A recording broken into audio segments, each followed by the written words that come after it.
अस्सलाम वालेकुम नाजरीन, एमपी करंट न्यूज में आप सभी का खैर मकदम करता हूं। खबरों के साथ मैं सैयद अहमद अली। जुनूब मगरबी मानसून जून के पहले हफ्ते में तेलंगाना में दाखिल होगा। महकमे मौसमियात के मुताबिक मानसून इस माह के अवाखिर तक केरला के साहिल से टकराएगा और वहां से तेलंगाना पहुंचने में कम से कम 5 दिन से 6 दिन दरकार होते हैं। इम्कान है कि आइंदा माह की 5 से 8 तारीख के दरमियान मानसून रियासत में सरगर्म हो जाएगा। माहिरीन मौसमियात का ख्याल है कि अगरचे कुछ ताखिर भी मुमकिन है, ताहम जून के दूसरे हफ्ते में इसकी रियासत भर में तोसी के इम्कान है। पिछले साल मानसून 11 जून को केरला के साहिल से टकराया था। समुद्रों की सतह का दर्जे हरारत और मौसमियाती तब्दीलियों का मुस्बित है, इसलिए तवक्को है कि जारिया साल जुनूब मगरबी मानसून के दौरान मामूल के मुताबिक बारिश होगी। अभी मानसून अंडमान में दाखिल हो चुका है और आईएमडी का अनुमान है कि 31 तारीख तक मानसून केरला में पहुंच जाएगा। उसके बाद मानसून का जो नॉर्दर्न लिमिट होती है वो महाराष्ट्र में 8-9 तारीख तक आएगा और मुंबई में 10-11 तारीख तक मानसून दस्तक दे सकता है। तेलंगाना की उच्चमपेट असम्बली हल्के से नुमाइंदगी करने वाले कांग्रेस के रुकन असम्बली डॉक्टर वामशी कृष्णा ने गरीब शख्स का कामयाब ऑपरेशन करते हुए इसके पेट से ट्यूमर निकाला। इस तरह रुकन असम्बली होते हुए भी वो अपने पेशावराना फ़र्ज को नहीं भूले, जिस पर इनकी कई गोशों से सताइश की जा रही है। वामशी कृष्णा को जब पता चला कि नागौर करनौल ज़िले के कुत्तापेट गाँव से ताल्लुक़ रखने वाला रामलाल नामी शख्स गुज़िश्ता चंद दिनों से पेट में दर्द से मुतासर है, जो माली मुश्किलात के सबब प्राइवेट अस्पताल में अपना ऑपरेशन करवाने का मुस्तमिल नहीं है। उन्होंने इस बात पर फौरी रद्द-ए-अमल जाहिर करते हुए चंपेट के सरकारी अस्पताल में इसकी ज़रूरी तिब्बी मुआयने करवाए और इस शख्स का खुद ऑपरेशन करते हुए इसके पेट से ट्यूमर को निकाला, जिस पर इस शख्स के घर वालों ने डॉक्टर वामशी को काफ़ी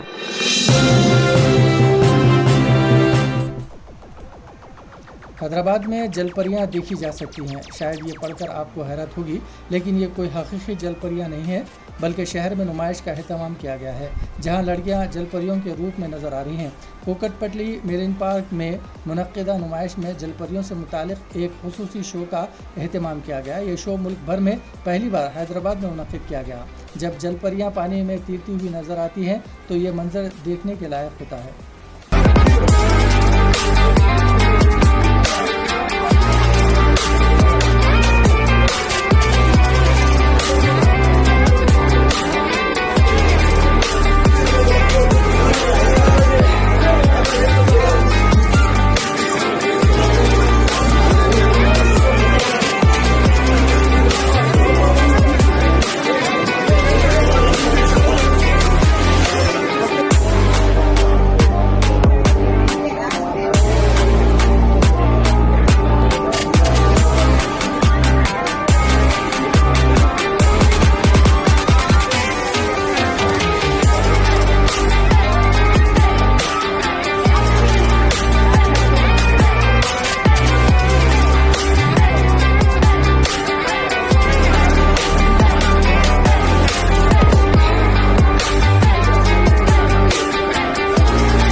तेलंगाना के जगत्याल ज़िले में एक मकान से 40 तोला सोने के जेवरात की चोरी की हो गई है।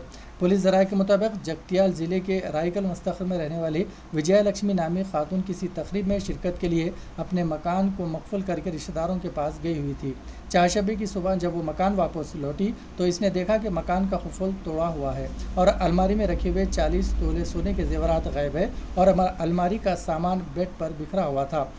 खातून ने फौरी तौर पर पुलिस को इसकी इत्तला दी। पुलिस ने डॉग स्क्वाड की मदद से सारे घर की तलाशी ली और एक मुकदमा दर्ज करते हुए तहकीकात का आगाज़ कर दिया। हेलीकॉप्टर हादसे में जाँ बहक होने वाले ईरानी सदर इब्राहिम रईसी और वज़ीर ख़ारजा अमीर अब्दुल्लेहान समेत दिगर की नमाज जनाजा तेहरान में अदा कर दी गई। मीडिया रिपोर्ट्स के मुताबिक ईरानी सदर इब्राहिम रईसी और इनके साथियों की मुतय्या तैयारी के ज़रिए तबरेज़ से तेहरान लाए गए। एयरपोर्ट पर जाँ बहक ईरानी सदर को गार्ड ऑफ ऑनर पेश किया गया। ईरानी सदर को कल आबाई शहर मशहद में इमाम अली रज़ा के रोज़े के अहाते में सुपुर्द खाक किया जाएगा। सदर इब्राहिम रईसी और दीगर की नमाज जनाजा सुप्रीम लीडर आयतुल्लाह खामनाई ने पढ़ाई। नमाज जनाजा में 10वें हज़ारों लोगों ने शिरकत की, जिनमें मुतादिद ममालिक के रहनुमा भी शामिल थे। हमास के रहनुमा इस्माइल हनिया भी इब्राहिम रईसी और दीगर हुक्काम के नमाज जनाजा में शरीक हुए। वाज़ेह है कि ईरानी सदर इब्राहिम रईसी 2 रोज़ कबल हेलीकॉप्टर हादसे में वज़ीर ख़ारजा और दीगर समेत जाँ बहक हो गए थे, जबकि नायब सदर मोहम्मद मकबिर ने सदारती जिम्मेदारियाँ संभाल ली है। ईरान में सदारती इंतखाब के लिए 28 जून की तारीख मुकर्रर की गई है।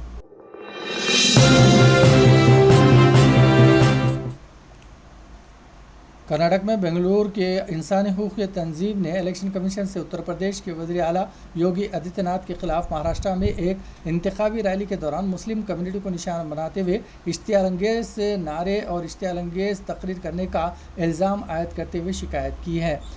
कार्नियन इंडिया की रिपोर्ट के मुताबिक law and policy research institute ने गुज़िश्ता हफ्ते कोपराग्राम में योगी की मुतनाज़ा तकरीर के खिलाफ इलेक्शन कमीशन और महाराष्ट्र के चीफ इलेक्शन ऑफिसर से शिकायत की है। तंजीम के मुताबिक योगी के मुतनाज़ा और इश्तियारअंगेज़ रिमार्क से न सिर्फ मुल्क के सेकुलरता बानी को ताना बाना हो रहा है, बल्कि फ़िरका वाराना हम आहंगी को भी ख़तरा लाहक हो रहा है।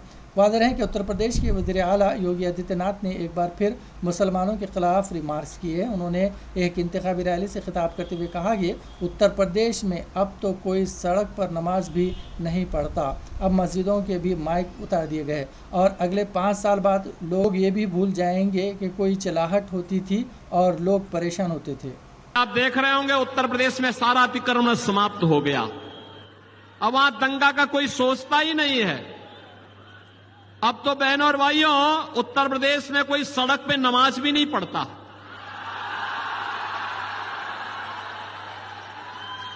अब वहां मस्जिदों के भी माइक उतर गए।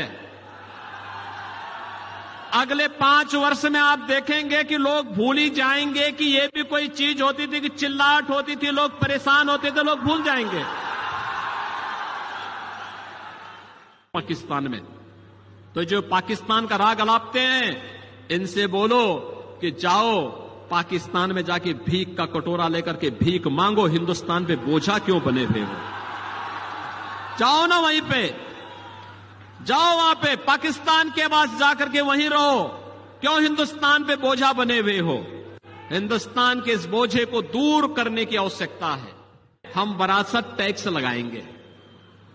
अरे मेहनत आपके बाप दादा करेंगे, आपके ग्रैंडफादर ने, आपके फादर ने प्रॉपर्टी बनाई, अब ये इसका एक्सरे करवाएंगे, सर्वे करवा करके फिर इसमें से आधी प्रॉपर्टी पे कब्जा करेंगे, फिर उसको मुसलमानों को आवंटित करेंगे। कोई रोहिंग्या आएगा, कोई बांग्लादेशी आएगा, कोई पाकिस्तानी आएगा, कोई अफगानिस्तानी आएगा, क्या आप इसको स्वीकार करेंगे? क्या बहनों और भाइयों, इंडी गठबंधन में अब औरंगजेब की आत्मा घुस चुकी है, इसको मत आने देना। औरंगजेब को पहले ही छत्रपति शिवाजी महाराज समाप्त कर चुके हैं। अब महाराष्ट्र के अंदर औरंगजेब और उसकी संतानों को नहीं आने देना है। आप सहमत हैं? सहमत है ना? नाज़रीन, खबरनामा यहीं इख्तिताम पजीर होता है। हमें सारी टीम के साथ इजाजत दीजिए और हाँ, MA करंट न्यूज को सब्सक्राइब करना और लाइक करना ना भूलें।